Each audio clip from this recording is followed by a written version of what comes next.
question? Yeah. Plenty of them around. Yes. Oh. That's the microphone. Będę mówił po polsku może, bo tutaj dzieciaki są na sali, więc tak pierwsze parę minut było takie trochę ale teraz jest już ok. Mam pytanie do pana Davida. Jakich aktorów pan wspomina najmilej w życiu takim, że tak powiem, pozafilmowym z planu? Czy z niektórymi z nich jeszcze pan utrzymuje jakiś kontakt, ewentualnie prywatne kontakty takie towarzyskie? No i może pan przytoczył ze 2-3 jakieś fajne anegdoty albo coś takiego śmiesznego, co się wydarzyło na planie. Could you please tell us which... That was a long question. Which of the actors you worked with on the set of Star Wars, which one of them you remember most fondly, or which one of them do you really like and keep in touch? And if you have any funny anecdotes you could share about that. It's a pretty tall order right there.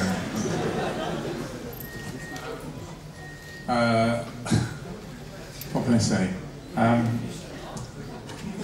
I mean, in general, the actors were a nice bunch of people on all 3 movies, with the exception of one who wears a board uniform, which I won't talk about.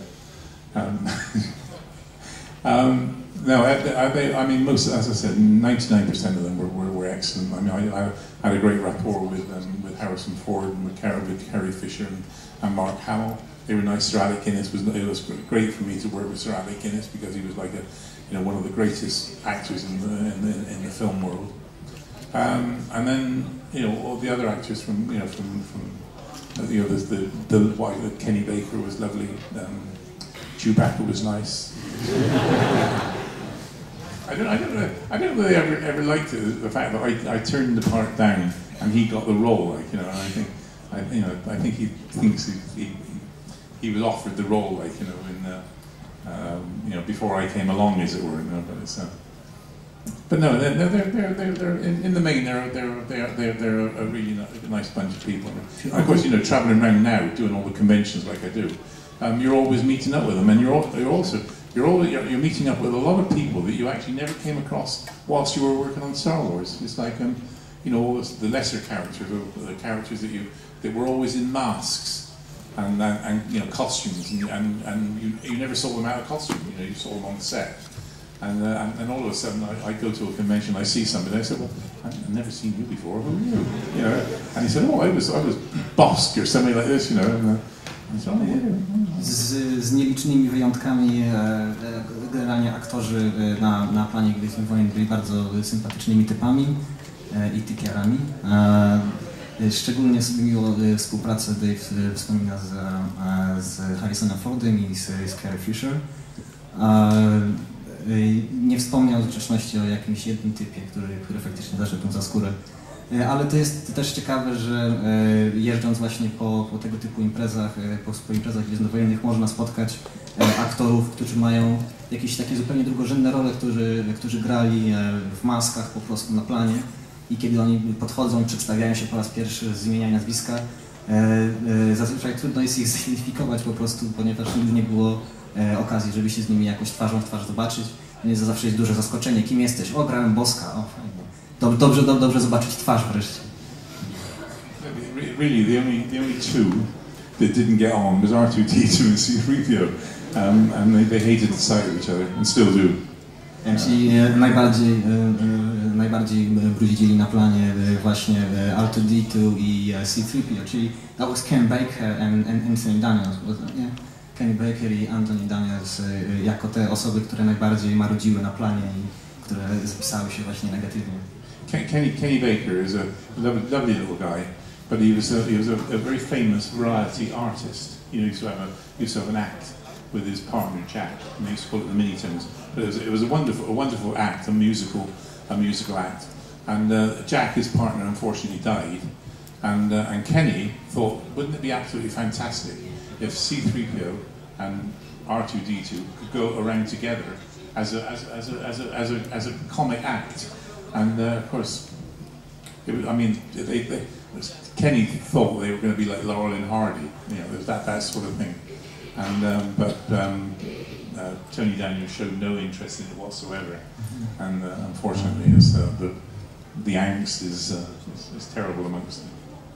Czyli Kenny Baker, bardzo sympatyczny jegomość, duże doświadczenie miał właśnie w pracy na scenie, występował bardzo często jako po prostu taki komik w zasadzie, można było powiedzieć. I w momencie, kiedy jego partner z duetów, z którym występował, zmarł, pojawił się taki pomysł, że C-3PO i R2-D2 mogliby jeździć po świecie i właśnie występować i w jakimś takim w komediowej produkcji na scenie, ale niestety Anthony Daniels generalnie nigdy nie wyraził jakiejś zdecydowanej chęci pójścia w tym kierunku. Right, and another question? Yes, I have two questions. First question is which episode of Star Wars is the best for you and why?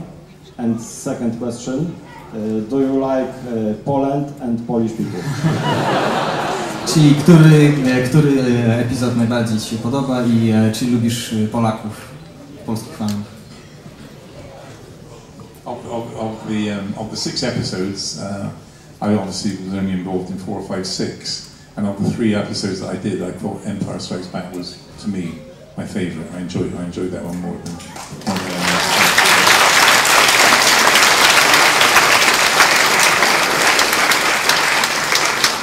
as far as Poland is concerned, this is my very first time in Poland. I've never been to Poland before.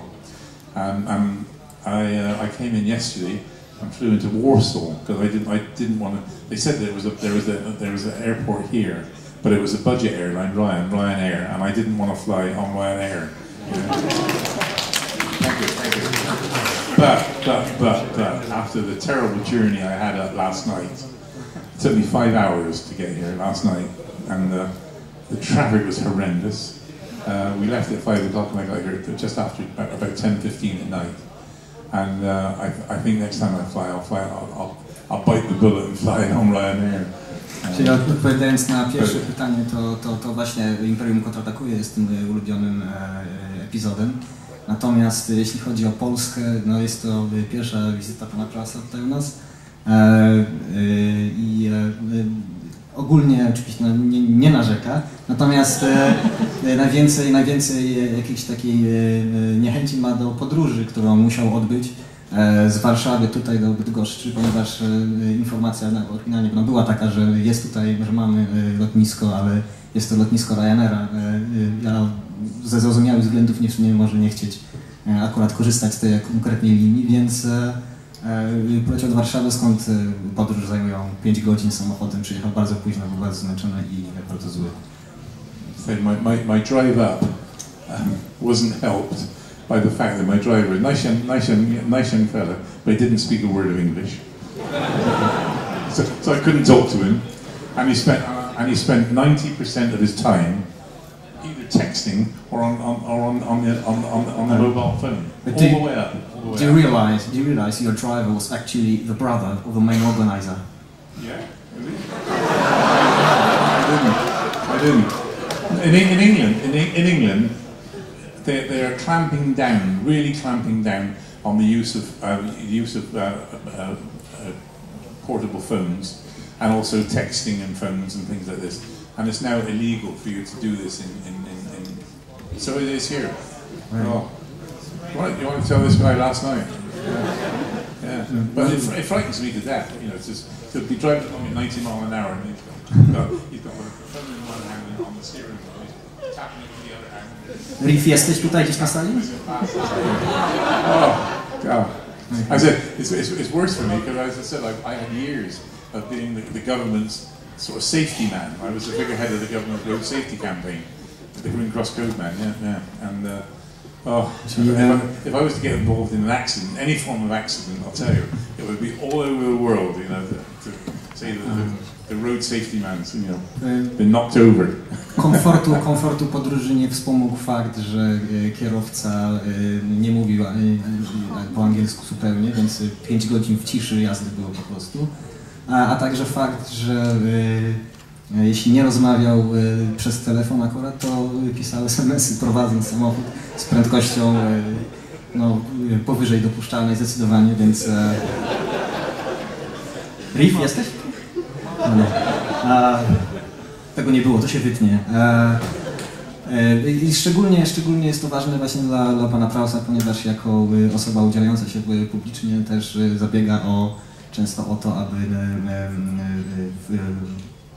wyegzekwować przepisy, które mówią, że nie wolno używać telefonów komórkowych w samochodach, więc gdyby faktycznie miał mieć jakiś wypadek samochodowy spowodowany przez to, że kierowca wisiał cały czas na telefonie, to byłoby to, wiadomość ta obiegałby cały świat błyskawicznie.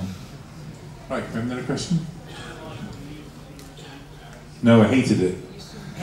Why it is not do I like the new trilogy? Yes, I said why it is not as cool as the original? Because Lucas and George Lucas made it. The same director, and why it's so lame? Pytanie jest o nową trylogię i czy podoba się naszemu gościowi. Zdaje się, że nie. No, I mean, this is just my personal opinion, but I thought, you know, after waiting 20 years for them to come out with the next Star Wars film after we finished the first three, they waited 20 years, and I always thought they should have gone on and done 7, 8, 9, because by the accounts, the whole saga was written in 9 episodes, and George decided for some reason or other to start with number 4, so we did 4, 5, 6. Then I thought we should have done 7, 8, 9 because it would have caught everybody as they were getting progressively older. It would have been really nice. But instead of doing that, he went back and did 1, 2, 3. And I thought 1 was one of the, well, I reckon it was one of the worst films I've ever seen. But that's only my personal opinion.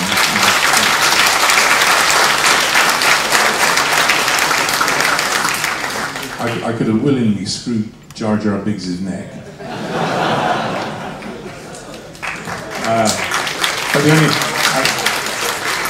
But the one good thing about it was Darth Maul. I thought Darth Maul was great. Czyli zasadniczo Dave spodziewał się, że nakręcone zostaną kolejne filmy, czyli nie prequele, a bardziej asequele 7, 8, 9. Jednak wynikałoby to logicznie z tego, że aktorzy generalnie starzeją się, a nie młodnieją. Z wyjątkiem tego jednego filmu nieważne. Jak się nazywa ten typ? Tak. Zdecydował się jednak zrobić sequela, które jak wyszły wszyscy wiemy i szczególnie epizod pierwszy uznał David za jeden z najgorszych filmów, jakie widział w życiu. Jar Jarowi bardzo chętnie odkręciłby głowę, ale strasznie podobał mu się Darth Maul. I really thought, I'll tell you one thing I did think actually, and that was they should have kept Darth Maul going until episode 4. So Darth Maul should have been in Star Wars, and I could have killed him off in Star Wars. No, I think it would have been a great duel between Darth Maul and Darth Vader. I don't know who would have won. I think but I would have had to have won because I had to be 5 and 6. Świetnym pomysłem byłoby trzymanie Darth Maula żywego jeszcze do epizodu 4, kiedy to Vader mógłby stoczyć z nim pojedynek i go zabić. But yeah, Ray Park is a fantastic martial artist, and there's no way that I could have even dared compete against him, let alone expected to win and beat him.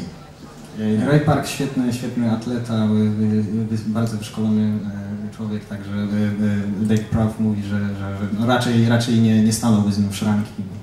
Efekt byłby przewidywalny. Right, next question.